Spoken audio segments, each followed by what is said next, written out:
Y arrancamos esta emisión. Don Gabriel Cifuentes, buenos días. Juan Camilo, muy buenos días para usted, para toda la audiencia. Bueno, muchos temas para contarles hoy en temas políticos. Oiga, don Gabriel, hay algo que realmente pues ha sorprendido a muchos. Hay un dicho muy coloquial que es en doble sentido, obviamente, que mucha gente dice cuando al momento de escribir cualquier conflicto con un compañero laboral, dicen qué buen ambiente laboral, ¿no?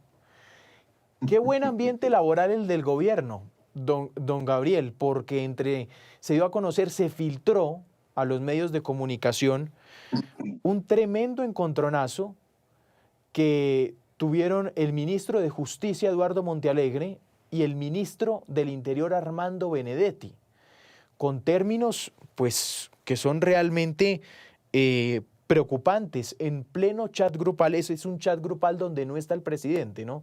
Donde solo están los ministros, y todo empezó porque el ministro Benedetti les dijo tibios, tibios por no haber renunciado en desbandada, en solidaridad a este tema de la visa al presidente Petro. El gobierno de Estados Unidos se la quitó y el ministro Benedetti dijo, son unos tibios, hay falta de solidaridad con el presidente, pues porque no se dio este hecho que el ministro del Interior pretendía. Hasta ahí la historia. Tengo más detalles, pero hasta ahí, don Gabriel, ¿cuál es su perspectiva? Pues Juan Camilo, definitivamente es algo delicado. Puede ser normal hasta un cierto punto que haya roces al interior de un gabinete, sobre todo cuando hay momentos de crisis, de tensión, pero sin lugar a dudas esto que está pasando sí devela una situación crítica al interior del gobierno que no es de ahora. Recordemos, Juan Camilo, en el Consejo Televisivo que varios de los ministros manifestaron su descontento con la llegada de Benedetti, con la presencia de Laura Sarabia. No es la primera vez tampoco que se filtran comunicaciones y que pueden poner en tela de juicio la integridad del gabinete y el ambiente laboral que se vive adentro. Entonces, si bien puede ser normal, repito, que haya diferencias entre los ministros, el tono, lo que se dicen, la forma como expresan sus diferencias, sí da cuenta de una fractura interna inocultable. Ahora, Juan Camilo, yo me preguntaría, ¿quién filtró estas comunicaciones? Ah, esa es buena pregunta. Porque un hecho es que hay un mal ambiente dentro del gobierno. Incluso recuerde usted en una reciente entrevista de semana, el ministro del Interior calificó al gabinete presidencial como flojo. Eso es algo atípico, yo nunca antes lo había visto y eso pudo haber Y generado después, molestias. después reconoció la embarrada. Se lo digo Sí, por qué, Gabo. Y es, Benedetti después dice, la embarré generalizando. Tal vez me faltó poner el algunos ministros, dice él. pero igual, Pero Montealegre se la cobró. Ya le digo por qué en el sí, chat, ¿no?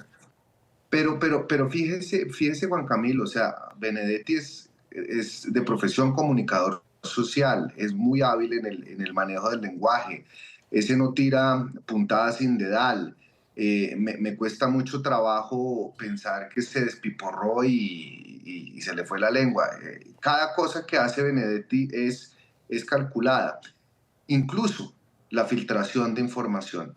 Fíjese usted, Juan Camilo, que hoy estamos hablando de las tensiones dentro del gabinete, pero poco se habla del proceso disciplinario contra el hijo del presidente Petro, poco se habla de el llamamiento de indagación del exministro de Hacienda Ricardo Bonilla y del exministro del Interior Luis Fernando Velasco por el escándalo, mega escándalo de corrupción.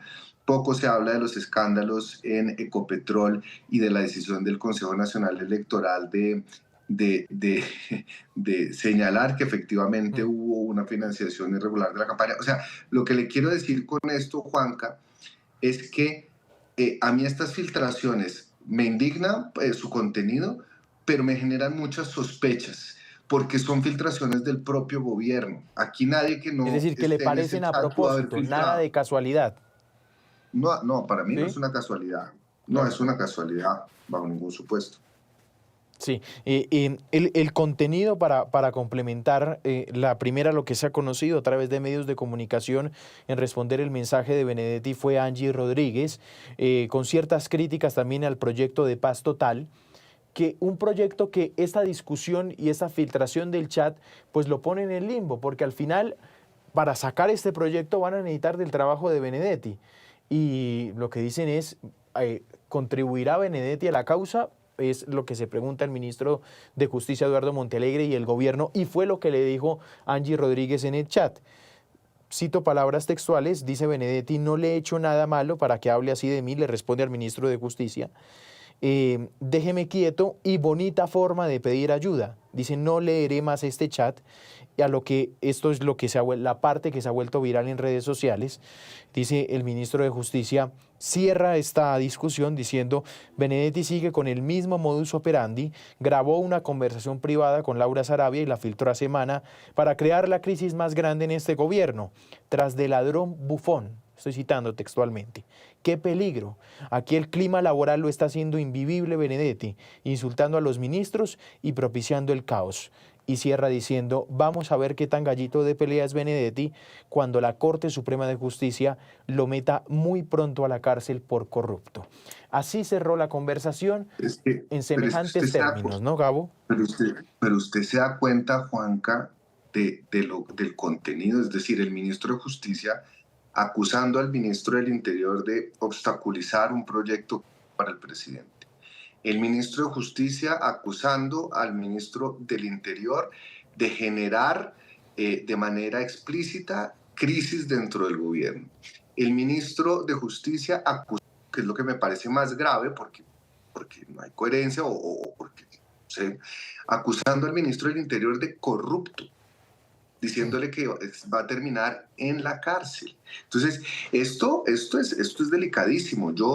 Yo honestamente no veo la forma como esta relación se pueda arreglar, cómo el ambiente laboral dentro del gabinete se pueda manejar, y me deja muchas dudas frente a la capacidad de liderazgo, quien debería estar a cargo del gabinete dando instrucciones, y que más bien parece estar interesado en lo que pasa por fuera del gabinete y no arreglar las fracturas y los cortocircuitos al interior de su propio gobierno, que a la postre además, Juanca, eso termina afectando la ejecución, la articulación de políticas, termina afectando al gobierno mismo.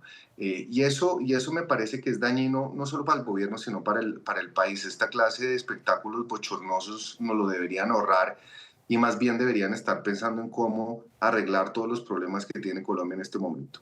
Sí. Triste, es lamentable. Y hay un problema que tiene Colombia en este momento, y precisamente que ya pone el foco también la oposición. Muy preocupados están por el tema de la seguridad de sus militantes. El último caso, don Gabriel, fue un atentado a un exconcejal en Arauca. Y y ayer lo decía, este caso es impactante el hecho, pero más impactante el contexto del caso. Y es que el mismo concejal, exconcejal allí en Arauca, es el cuarto atentado que le hacen, cuarto que sobrevive. Y pues hay comunicado del Centro Democrático también mostrando su preocupación por la situación de seguridad de los militantes de la oposición. Un caso realmente preocupante, ¿no, don Gabriel? No, esto es escabroso, y se me viene a la mente, Juanca, el informe de la misión de observación electoral que se publicó hace un par de meses, además justo en el contexto del asesinato también de Miguel Uribe, advirtiendo que este año ha sido un año con más de 136 ataques a líderes políticos, y esto sin lugar a dudas pone en riesgo la democracia, pone en riesgo la contienda electoral. Y en ese informe se advierte que si bien los atentados han sido en contra de líderes políticos de todos los partidos, en el último año sí se ha incrementado proporcionalmente el ataque contra los políticos o contra los sectores de la oposición. Y esto, Juanca, es tremendamente delicado, porque se avecina un año electoral porque la Unidad Nacional de Protección desde ya ha señalado que no tiene las capacidades suficientes para garantizarles a todos los candidatos, que son más de 1.000, las condiciones de seguridad necesarias. Es tremendamente delicado porque se ha visto cómo ha habido un aumento del pie de fuerza de los grupos ilegales y de qué manera estos en ciertas regiones del país ejercen un control efectivo del territorio, ejerciendo una mordaza sobre la ciudadanía que termina siendo una mordaza sobre la misma democracia. En este orden de ideas, Juanca, yo sí creo que lo que está pasando es delicado y que en ciertas regiones del país efectivamente hacer política es un ejercicio de alto riesgo, y no lo digo en términos ni jocosos ni irónicos como lo señaló el otrora jefe de despacho Alfredo Sade, que lo comparó con el ejercicio de montar bicicleta. Aquí se trata de vidas y se trata también de la democracia en su Pero conjunto. después le dio Es la lamentable. dimensión, ¿no, don Gabriel? Es Sí, decir, contrastaba la declaración, pero después sí estaba diciendo que por favor pedía la protección necesaria para ejercer política. Es decir, él, tampoco claro. importante no era. Sí, no, y de hecho está acusando al ministro del Interior y al director de la ONP de no ponerles carros y escoltas, cuando él mismo, de manera un poco irónica, sarcástica y lamentable, hacía comparaciones del ejercicio de la política con montar bicicleta. Pero más allá de esa anécdota, el hecho de que a un mismo líder político hayan tratado de atentar 4 veces en Saravena, Arauca, donde se sabe que la situación de orden público y la presencia de los helenos es constante, y de otros grupos además, porque ya Arauca no es solo territorio de los helenos, pues desdice mucho de las condiciones que van a tener que enfrentar muchos líderes políticos en este año de campaña. Vamos con temas internacionales, 9:18 de la mañana. Tengo a Juan Camilo Merlano. Juan Camilo, porque la noticia, ya vamos a ir con Juan Camilo Merlano para que nos explique el tema de Estados Unidos, don Gabriel. Algo que no pasaba desde 2018, es más, recuerdo muy bien esa crisis que duró 35 días. Un gobierno cerrado, aquí implica que cierren los museos, parques nacionales, entidades muy importantes, y que inclusive si no llegan a un acuerdo republicanos y demócratas sobre la ley de gastos del gobierno Trump, una crisis que puede inclusive afectar a los subsidios y distintos programas del gobierno Trump. Aquí muchos comparan esto, no sé, don Gabriel, usted sí estará de acuerdo, dicen esto sí es un verdadero bloqueo institucional. Sí, pero digamos, desafortunado, pero desde 1976 ha habido 21 elecciones en las cuales ha habido bloqueos. Hay veces que dura tan solo un día, la que usted recordaba de entre el 2018 y 2019, que duró 35, incluso afectó en más de 11.000 millones de dólares el PIB en Estados Unidos. Y hay ciertas actividades que igual se mantienen independientemente del bloqueo, de la congelación de recursos, como son las funciones de postales, algunos servicios esenciales, pero indudablemente es un bloqueo inconveniente para la economía de los Estados Unidos y para los trabajadores federales. Ahora, Juanca, ¿cuál es el punto central en la discusión? Y es que no hay acuerdo entre republicanos y demócratas frente al presupuesto presentado por el presidente Trump, y los demócratas están insistiendo en incluir el presupuesto para mantener los servicios de salud de lo que se conoce como el Obamacare, que son los servicios médicos básicos para los ciudadanos, y que los republicanos, usted bien sabe, han luchado en contra de eso y contra las políticas de Obamacare desde hace mucho tiempo. El presidente Trump se ha mantenido firme en su idea de que va a desmontar esos subsidios, e incluso ya le está comenzando a echar la culpa de este bloqueo a los demócratas. Ahora, hay un ingrediente adicional de contexto, Juanca, y es que el próximo año son las elecciones de medio término, donde se definen las mayorías tanto en la Cámara como en el Senado. Así que esta discusión, que se da todos los años, pero en un contexto electoral de crispación política, seguramente va a tener una trascendencia probablemente mayor de la que ha tenido en otras oportunidades donde ha habido este cierre de funciones por el desacuerdo entre el Ejecutivo y el Legislativo frente al presupuesto de los Estados Unidos. Eh, Este es lo que aquí se llama el presupuesto general, ¿es lo mismo, don Gabriel? Quiero Es entender. algo, es algo parecido, es decir, el legislativo tiene que aprobarle la propuesta de presupuesto al Ejecutivo. Es algo muy parecido a lo que nosotros vemos aquí en Colombia con la ley de presupuesto.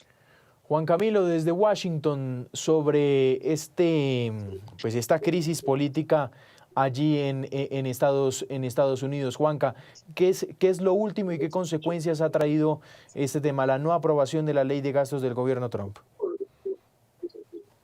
Bueno, lo último es, hace unos minutos estaban dando una conferencia de prensa los líderes del Partido Republicano arremetiendo contra los demócratas diciendo que este es un cierre demócrata, que son ellos quienes lo buscaron, que esto va a afectar programas de seguridad social, programas de beneficios, subsidios y demás, aunque en el corto plazo esos programas se mantendrán, eso no se va a recortar. Ya si el cierre de gobierno dura durante varios días o semanas, pues la historia puede ser otra. Sobre el papel, las afectaciones serían primero para aquellos funcionarios que cesarán operaciones o cesarán trabajo, funcionarios del gobierno federal. Se estima que unos 750,000, eso puede ser diario, y dejarían de recibir salario por esos días, aunque hay algunos que recibirían salario retroactivo una vez pues se supere el cierre del gobierno. Y las estimaciones, una estimación que hizo la Oficina Presupuestal del Congreso es que eso puede representar unos 400 millones de dólares. Entonces, es una cifra para nada menor.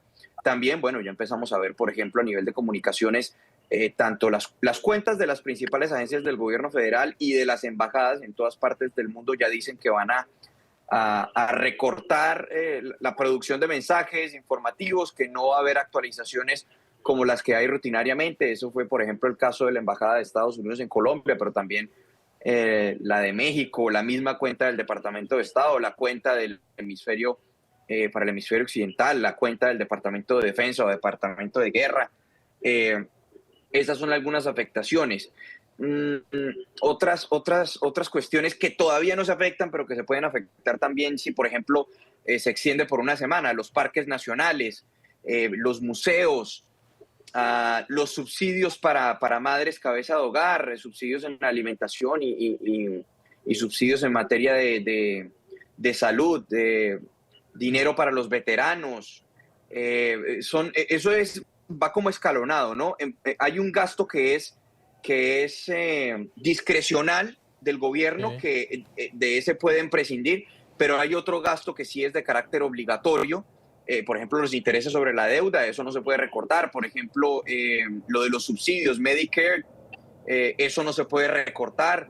Y todo esto se dio porque los demócratas dicen que bajo el plan de Trump se están recortando recursos o unas extensiones para el plan de Obamacare, y que entonces a la gente le va a tocar pagar entre 400 a 600 dólares al mes para acceder a algunos servicios de salud. Trump dijo que no iba a cumplir con esa demanda de los demócratas y pues finalmente se dio el cierre de gobierno, que es cierto, todos los años estamos metidos en lo mismo, pero ¿qué es lo que pasa siempre? Se aprueba una resolución, aquí lo llaman continuing resolution, una resolución continua que lo que permite es extender el tiempo de aumentar el techo de la deuda, entonces extender el tiempo también para que el presupuesto pueda rendir más días. Aquí lo querían hacer hasta el 21 de noviembre, pues no se pudo y hay un cierre del gobierno que no se presentaba desde finales del 2018, principios del 2019, que fueron 35 días también durante el primer gobierno de Trump, que de hecho es el más largo en la historia de los Estados Unidos.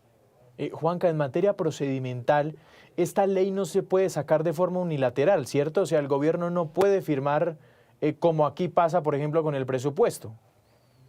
No, por decreto no. No, aquí tiene que haber una aprobación del Congreso.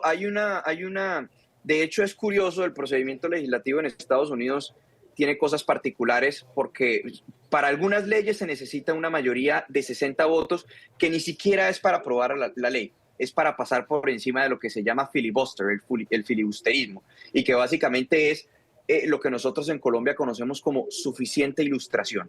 Y es para poder acabar con un debate, avanzar con el debate y ya pasar a la aprobación de la ley. Entonces, ¿qué es lo que pasa? Para poder superar ese filibuster se necesitan 60 votos.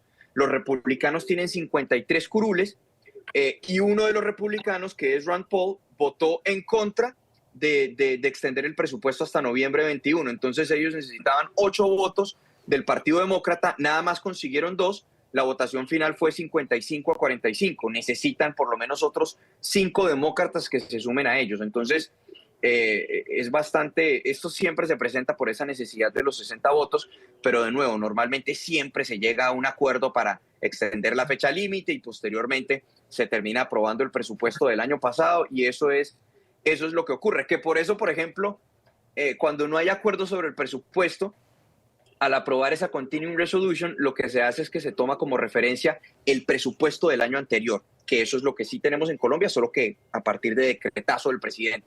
Entonces, cuando aprueban esa Continuing Resolution, cogen el presupuesto ya aprobado del año anterior. Por eso es que Colombia, las reducciones que se habían propuesto en años pasados no habían entrado en vigor porque se estaba cogiendo el presupuesto de años pasados. Si en este año termina pasando lo mismo, el recorte presupuestal para Colombia, que iba a ser como de 210 millones de dólares, pues no se terminaría efectuando y se terminaría agarrando la cifra de los 410 millones de dólares de años pasados. Que bueno, terminaría siendo menos porque USAID se acabó, entonces allí también tocaría revisar las asignaciones, pero en todo caso es un proceso que apenas está avanzando y lo cierto es que estamos en cierre de gobierno ahorita y no está claro qué vaya a pasar. Muy bien. Juanca, gracias, 9:27. Claro que sí, muchas gracias. Bueno, ahí está entonces la noticia internacional sobre Estados Unidos. Y también hasta aquí para estar claros, don Gabriel, muchas gracias. Juan Camilo, a usted y a toda la audiencia un feliz día.